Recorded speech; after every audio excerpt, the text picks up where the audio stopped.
जय हिंद दोस्तों, मेरा नाम है अनिरुद्ध और मैं आप सभी का वेलकम करता हूं करियर विल आईएएस पर। दोस्तों, in a very surprising development, almost 10 सालों के लंबे गैप के बाद इंडियन गवर्नमेंट के द्वारा finally in a major policy change, in a major policy shift, finally बहुत ही बड़े अमाउंट की चाइनीज़ इन्वेस्टमेंट को इंडियन इकोनॉमी में अलाउ कर दिया गया है। अगर मैं इन्वेस्टमेंट की बात करूं तो ये नंबर कोई छोटा मोटा नंबर नहीं है। This is almost 370 million US dollars की इन्वेस्टमेंट है, जिसको अगर आप इंडियन करेंसी, इंडियन रुपी में कन्वर्ट करेंगे तो 3200 करोड़ से भी ज़्यादा बड़ी ये इन्वेस्टमेंट है, जिसको कि इंडिया ने यहाँ पे अप्रूवल दे दिया है। आप यहाँ पे देख सकते हैं खबरें दोस्तों आज मॉर्निंग से सामने आना शुरू हो चुकी हैं। India set to approve Geely backed investment as China ties thaw. Geely China की एक जानी मानी ऑटोमोटिव सेक्टर में काम करने वाली बहुत ही बड़ी और बहुत ही मेजर कंपनी मानी जाती है। क्या यहाँ पे हुआ है,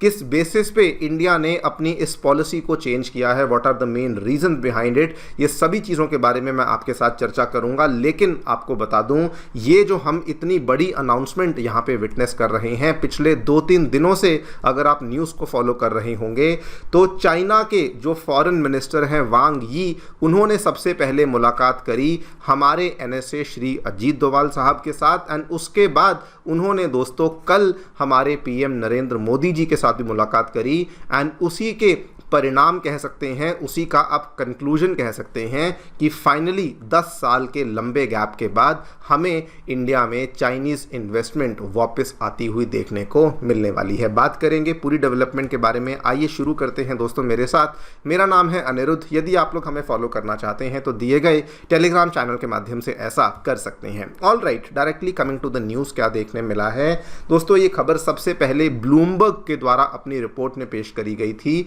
जिसमें उन्होंने बताया that the government of India ये लाइकली 370 मिलियन डॉलर के इन्वेस्टमेंट प्रपोजल को अप्रूव करने वाले हैं बाय अ कंपनी जिसका नाम है हॉर्स पावर ट्रेन लिमिटेड। ये हॉर्स पावर ट्रेन लिमिटेड क्या है अभी आपको बताऊंगा, लेकिन जब ये अप्रूव हो जाएगा this will not just be one of the largest Chinese manufacturing investments जिसको कि इंडिया यहां पे क्लियर कर रहा है, बल्कि दोस्तों ये इसलिए भी बहुत बड़ी खबर बन जाती है बिकॉज आखिरी बार जब चाइना के द्वारा ऑटोमोटिव सेक्टर में निवेश किया गया था वो सन 2017 था। उसके बाद उन्होंने कोशिश तो बहुत करी हमारे भारत के ऑटोमोटिव सेक्टर में आने की, लेकिन इंडियन गवर्नमेंट ने कभी भी अलाउ नहीं किया। एंड ये इसलिए भी बहुत बड़ी बात बन जाती है बिकॉज 2020 के गलवान वैली में हुए जो हमारा क्लैश था, उसके बाद अगर आप देखें तो this is also one of the very big investments जो कि इंडिया फाइनली अप्रूव कर रहा है। क्यों ये बहुत ही हिस्टोरिक बन जाता है, क्यों इंडिया ने पॉलिसी को चेंज किया है, वो समझने के पहले मैं आपको इस कंपनी और इसके इन्वेस्टमेंट प्लान के बारे में थोड़ा आइडिया दे देता हूं। हॉर्स पावर ट्रेन दोस्तों एक रिसेंटली बनाई हुई कंपनी है, सन 2024 में ही इसको एस्टैब्लिश किया गया था, जिसमें कि अगर आप देखें तो एक तरफ चाइना की जानी मानी ऑटोमोटिव कंपनी गीली और दूसरी तरफ फ्रांस की जानी मानी ऑटोमोटिव कंपनी रेनॉल्ट, जिसकी आपको इंडिया में जानी मानी गाड़ी डस्टर देखने को मिलती है। इन दोनों ही कंपनीज का 45% का हिस्सेदारी है और 10% की हिस्सेदारी सऊदी के ऑयल जायंट अरामको की देखने को मिलती है।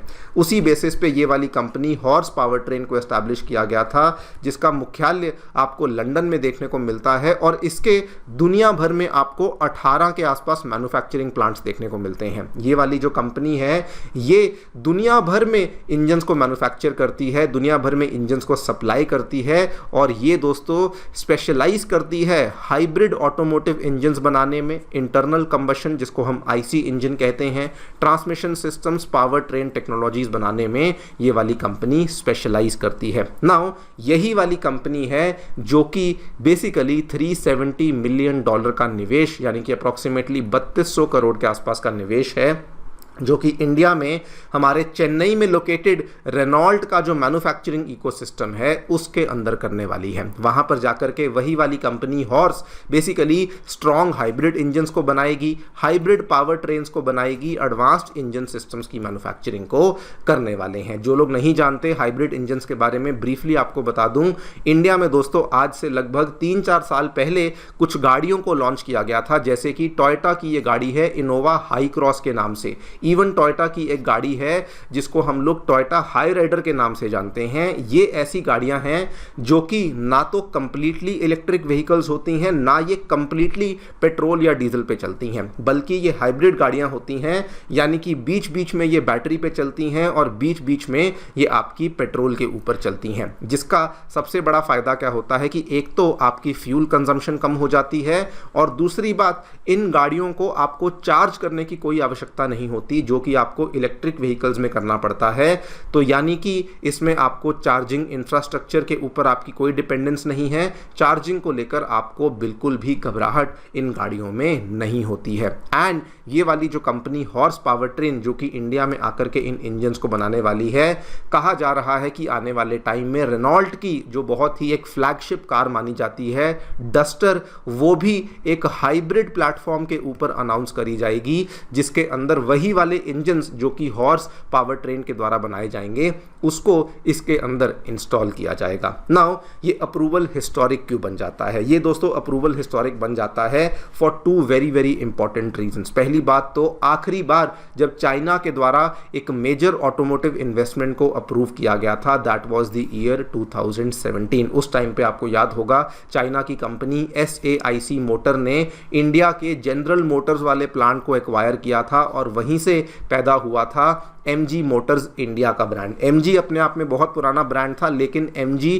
की इंडिया में जो एंट्री हुई थी ये चाइना की इस इन्वेस्टमेंट के बाद ही देखने को मिली थी। एंड सेकंड रीजन जिस वजह से ये बहुत बड़ी अनाउंसमेंट बन जाती है, 2020 के बाद तो यूं मान के चलिए किसी भी प्रकार की इन्वेस्टमेंट्स को इंडिया में अलाउ नहीं किया जा रहा था अगर वो चाइना में आ रही थी। इंडियन गवर्नमेंट के द्वारा प्रेस नोट 3 को इंट्रोड्यूस कर दिया था, जिसमें साफ साफ कहा था कि जो भी कंट्रीज का लैंड बॉर्डर हमारे साथ शेयर होता है वो पहले प्रायर गवर्नमेंट अप्रूवल लेंगी और उसके बाद ही हम लोग उनकी इन्वेस्टमेंट्स को इंडिया में आने की इजाजत देंगे। और ऑब्वियसली दोस्तों हम लोग चाइना से इन्वेस्टमेंट्स को आने नहीं दे रहे थे, बल्कि चाइना की जो ऑलरेडी इंडिया में इन्वेस्टमेंट्स के आधार पे बनी हुई कंपनीज थी उनको एक्सपैंड भी नहीं करने दे रहे थे।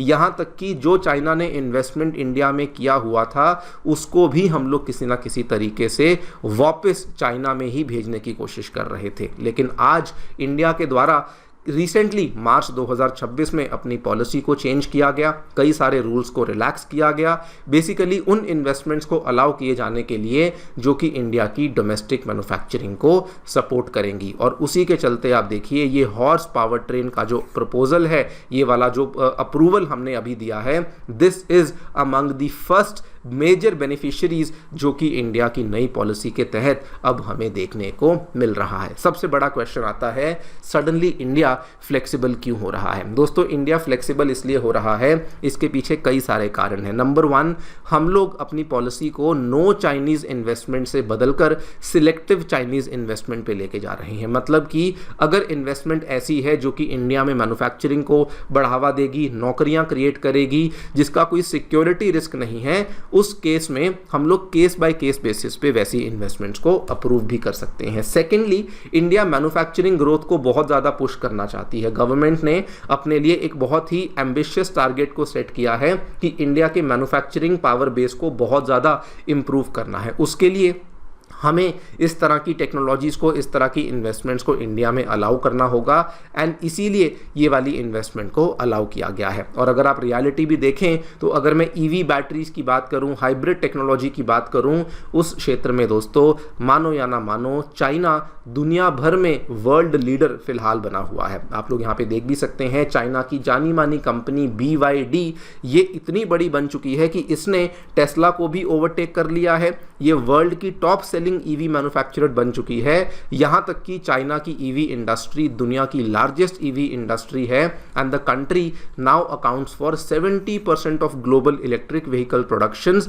एंड 67% ऑफ ग्लोबल सेल्स भी आपको केवल और केवल चाइना में ही देखने को मिलते हैं। थर्ड रीजन जिस वजह से हमने इसको अलाउ किया है, आगे बढ़कर दोस्तों इंडिया को भी इन सभी इंजन्स की, इन सभी टेक्नोलॉजीज की आवश्यकता होगी, लेकिन इंडिया आज की डेट में उस लीडरशिप ओनरशिप को, उस टेक्नोलॉजी को लैक करता है। That is the major reason कि हमने इस तरह की कंपनी को अलाउ किया है जो कि एडवांस लेवल की टेक्नोलॉजीज़ इंडिया में लेकर आएगी, सो दैट कल को हमारी निर्भरता दूसरी कंट्रीज़ के ऊपर कम हो सके। एंड फाइनली ये सब कुछ अगर हम इंडिया में बनाते हैं तो इससे हमारे जो एक्सपोर्ट एम्बिशंस हैं वो भी पूरे होंगे, because we want to not just become a manufacturing base for automobiles and auto components, बल्कि हम उनका एक्सपोर्ट बेस भी इंडिया में क्रिएट करना चाहते हैं। और ये भी एक बड़ा रीज़न है कि इतने बड़े लेवल पे हमने पॉलिसी चेंज को फाइनली अलाउ कर दिया है। तो क्या इसका मतलब ये है कि अब इंडिया में कोई भी चाइनीज़ कंपनी फिर से आ सकती है? नॉट एग्जैक्टली दोस्तों, गवर्नमेंट अभी भी इन चीज़ों को केस बाय केस बेसिस पे ही उसका आकलन कर रही है। देखा जाएगा कि चाइनीज़ ओनरशिप उसमें डायरेक्ट है या नहीं है, चाइनीज़ ओनरशिप की वजह से कहीं उसमें कोई सिक्योरिटी रिस्क तो नहीं आ रहे, तभी जाकर के फैसलों को आगे लिया जाएगा। और इस केस में आपके सामने उदाहरण भी है, MG मोटर इंडिया वाला जो इतना बड़ा फैसला हमने लिया था, जो शुरुआत में तो ये 100% ओनरशिप चाइना की उसी कंपनी के पास थी, SAIC के पास, लेकिन रिसेंटली अगर आपने देखा होगा पिछले 1-2 सालों में हमारे भारत की JSW कंपनी के द्वारा 51% स्टेक को ले लिया गया है MG मोटर्स इंडिया में, बल्कि अब तो ये भी कहा जा रहा है कि 10% स्टेक और लिया जाएगा, यानी कि इफेक्टिवली SAIC का जो स्टेक है वो काफ़ी कम कर दिया गया है और इंडिया का खुद का जो स्टेक है वो काफ़ी ज़्यादा बढ़ा दिया गया है। सो ओवरऑल अगर हम लोग यहाँ पे चाइनीज़ कंपनीज़ को अलाउ कर भी रहे हैं, ओनरशिप के ऊपर बहुत ध्यान है, सिक्योरिटी रिस्क के ऊपर बहुत ज़्यादा ध्यान दिया जा रहा है, उसी बेसिस पे ये वाले जो इतने डिफ़िकल्ट डिसीजंस हैं इनको लिया जा रहा है। देखते हैं आगे चलकर और क्या होता है। आप लोग इस चार्ट को भी फॉलो कर सकते हैं टू अंडरस्टैंड कि इंडिया की चाइनीज़ इन्वेस्टमेंट्स को लेके 2020 के पहले पॉलिसी क्या थी, 2020 के बाद पॉलिसी क्या थी और अभी पॉलिसी हमारी किस तरीके से चेंज और एमर्ज कर रही है। आप लोग जो भी सोचते हैं बताएं कमेंट सेक्शन में। मेरी तरफ से इतना ही। Thank you so much for listening. Stay tuned and stay